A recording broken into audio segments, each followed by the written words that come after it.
Welcome sa channel na to.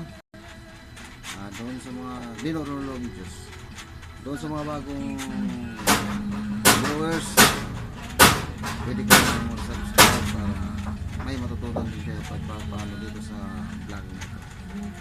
Nasira po si R.E. Badja, kaya tayo bumili ng mga kailangang materialis. DSR, ito po, pas lining sa Servico. Ito naman po ay gasket sa practice sa motor cycle natin ito nabili. Ito naman pandikit ito po yung rugby,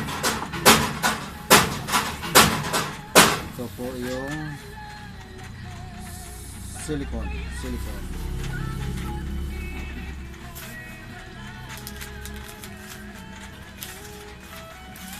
Ang clutch lining po ay nagkakahalaga ng 905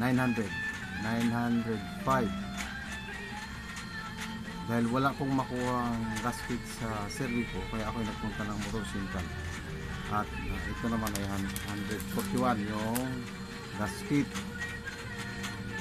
Kaya lang nung makakita nung kung magkano ang kanilang lining sa motor cycle, napakalaki po ang diferensya. Kakahalaga po sila ng 500, kaya may diferensyang 400 na higit ang taas ng presyo ng Servico. Kaya napakalaki pala, di po palayan na ganun kalaki ang kanilang patong. Ito po yung lining, clutch lining po ay ito po ang lining, 7 piraso po ito. 7 piraso lining ng Badja at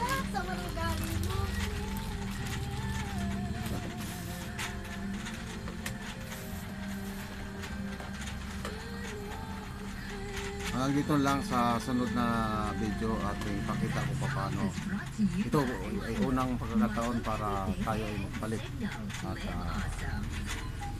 lalakasan na lang ng loob sa magawa natin kit dahil wala pa tayong experience kung paano magpalit ng clutch lining ng Badja. Hanggang dito na lang sa sunod na video.